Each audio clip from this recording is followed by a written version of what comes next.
श्री स्वामी समर्थ. तुम्हा सर्वांचं आपल्या चॅनलमध्ये खूप खूप मनापासून स्वागत आहे. अधिक महिना आता उत्तरार्धात आलेला आहे. काही दिवसांतच अधिक महिना संपणार. काही ठिकाणी बरेच कामं झालेले आहेत, काही ठिकाणी काही कामं करायची आहेत.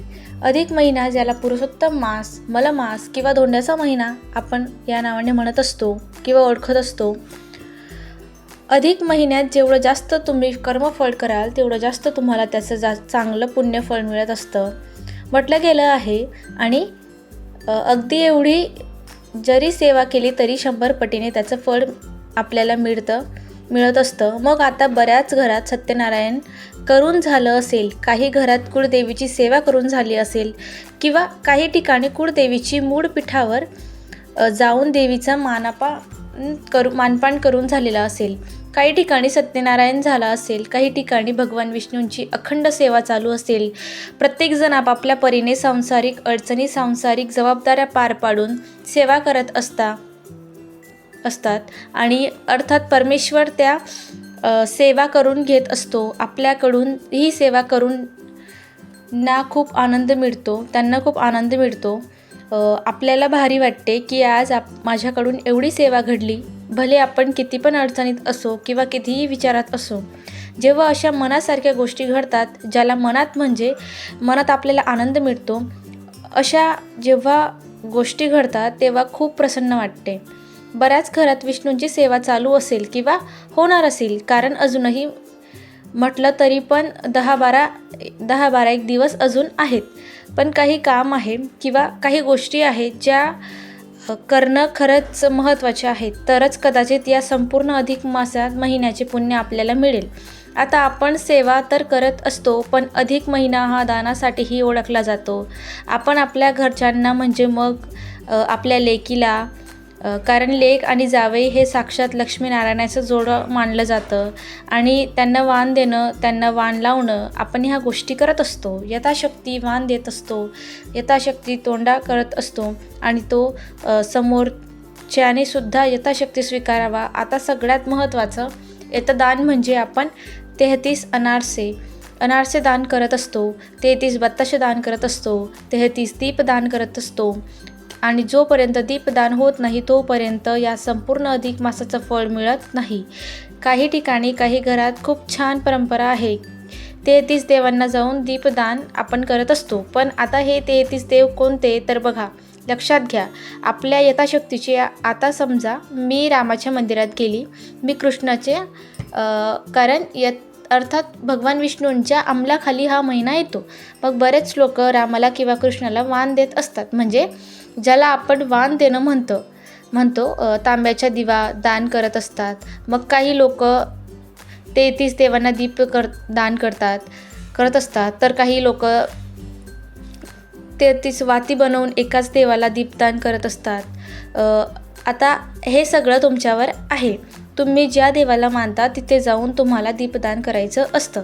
आता हे दीपदान कसं करायचं असतं ते तुम्हाला सांगते. दीपदान करत असताना या अधिक महिन्यात तांबूदान करणं ही खूप महत्त्वाचे आहे. जोपर्यंत तुमच्याकडे तांबूदान होत नाही तोपर्यंत अधिक महिन्याचं फळ मिळत नाही असं म्हणतात. आता तांबू म्हणजे काय? विड्याचं पान. माहिती, तांबू सगळ्यांना माहिती असेल. आपल्याकडे जर लेक आणि जावई जेवायला येणार असेल तर त्यांना तांबू द्यावा. आता तांबू म्हणजे खरं तर काय असतं?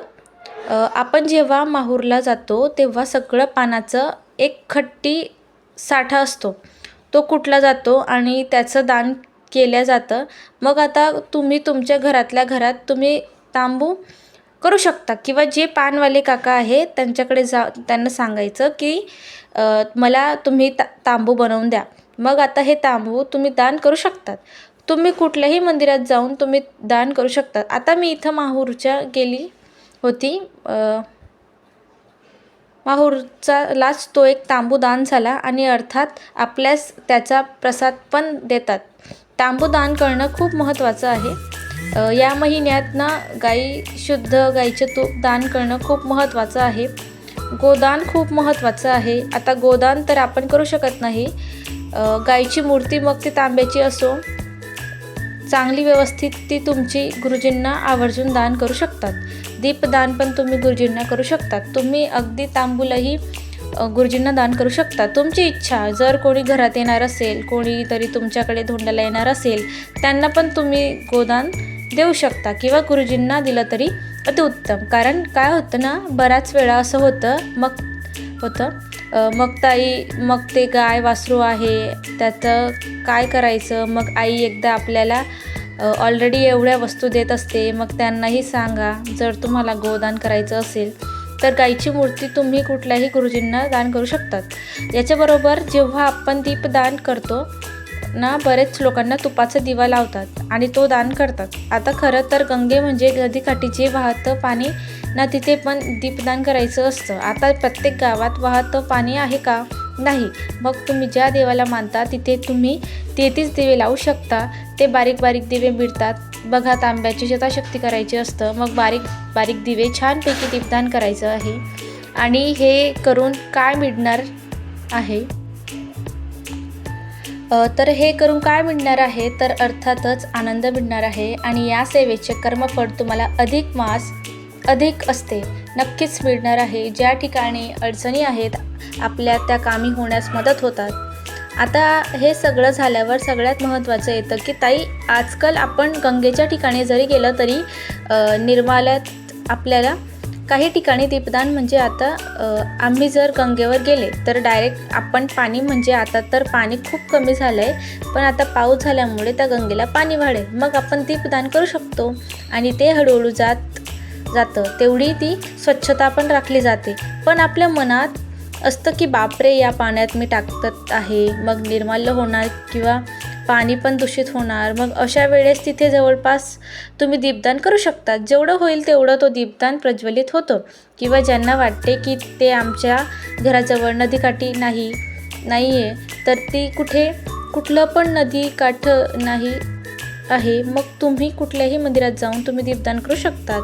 आता अशा कमेंट होतं की ताई, देवाला जेव्हा दिवा लावतो तेव्हा तुपाचाच लावायचा की तेलाचा लावायचा, ही तुमची मर्जी आहे. जर तुम्ही तुपाचा लावणार असाल तर शुद्ध गाईचं तूप होतं, म्हणजे एका दानाचा पण भाग होतो. आणि ज्या तेलाचा दिवा लावायचा आहे तर त्यांना तिळीचं तेलाचा दिवा लावावा. आपल्याला पण माहिती आहे की जेव्हाही आपण देवघरात तिळीचा तेलाचा दिवा लावत असतो ना, आपल्या घरात पण जी काही नकारात्मकता आहे, जी काही निगेटिव्हिटी आहे आपल्या घरातून असो किंवा आपल्या आयुष्यातील असो, त्या हळूहळू कमी होतात आणि एक सकारात्मक ऊर्जा येते. आणि तिळीचा दिवा म्हणजे घरात लावतो ना, तेव्हा त्या तीळ तेलाच्या धुराने सुद्धा जी काही निगेटिव्हिटी वाईब्स आहेत ना, ती खूप जास्त प्रमाणात कमी होऊन जातात आणि आपल्यालाही घरात सकारात्मकता ऊर्जा नांदते. आणि तेलाचं अजून एक महत्त्व असं आहे की दीपदान केल्याने ना, आपल्याला पितृदोष पण असेल किंवा नसेल, तो सुद्धा कमी होतो. तर नक्कीच तुम्हाला 33 दीपदान करू शकतात. मग तुम्ही 33 ठिकाणी दिवे लावू शकतात. मग त्याच्या मध्ये घराच्या बाहेर आहे, देवाजवळ आहे, तुळशीजवळ आहे, एक दिवस असा ठरवायचा. आता बघा, हा संपूर्ण अधिक मासामध्ये प्रत्येक दिवस खूप महत्त्वाचा आहे. तुम्हाला जेव्हा वाटेल तेव्हा तुम्ही दीपदान करू शकतात. कृष्णाला वाण देतात. भगवान शंकराच्या तुम्हाला ज्यांना वाण देण्याची इच्छा आहे त्यांना तुम्ही वाण देऊ शकतात. देवांनाही आणि दीपदान करू शकतात. दीपदानाला खूप महत्त्व आहे. हा जो अधिक महिना आहे ना मैत्रिणींनो, आता ही सेवा तर आपण नेहमी म्हणत असतो की दीपदान करा, दीपदान करा, दीपदान करा. का जेव्हा तुम्ही गरुड पुराण जर तुम्ही ऐकलं असेल ना, तर जेव्हा पितरांना दीपदान केला जातो ना, ते त्यांना उपयोगासाठी असतं, ते त्यांच्या मदतीसाठी असतं.